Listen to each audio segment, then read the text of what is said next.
विरहाचं status ठेवलं म्हणून होणाऱ्या पत्नीच्या प्रियकराकडून मारहाण करण्यात आली। धोका दिल्याचं स्टेटस ठेवलं म्हणून प्रियकरानं बेदम मारलं। तुळजापूरच्या सांगवी मार्डी गावातील घटना आहे। आरोपी प्रियकर 2 साथीदार फरार आहे, तर साखरपुड्यानंतर तरुणी आधीच्या प्रियकरासोबत पळून गेली। होणाऱ्या पतीनं धोका दिल्याचं स्टेटस ठेवल्यानं अमानुष मारहाण केलेली आहे।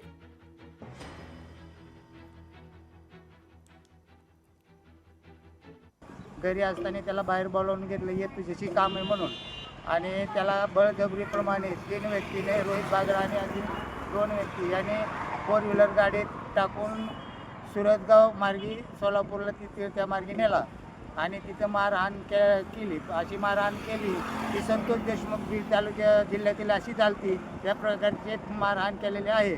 सर्व अंगावर पायाचे वळात पट्ट्याचे त्या वायरने मारले, पट्ट्याने असे त्याच्या गळा आवळलेला तर 2 व्यक्तीने बेसूद आयुष्य झाल्याच्या नंतर त्यांना असं वाटलं की हा योगेश मेल्याच्या नंतर ते तिथून पळ त्यांनी काढला। शासनाने त्याला योग्य ती कारवाई ते आरोपीवर करावी, योग्य ते कलम टाकावं। 18 शिटी दाखल होते, माधवपुरी त्याचे TCवर नाव आहे काय, आणि त्याला योग्य ती न्याय द्यावा। लोकशाही मराठी ऐका, पहा, जागरूक रहा।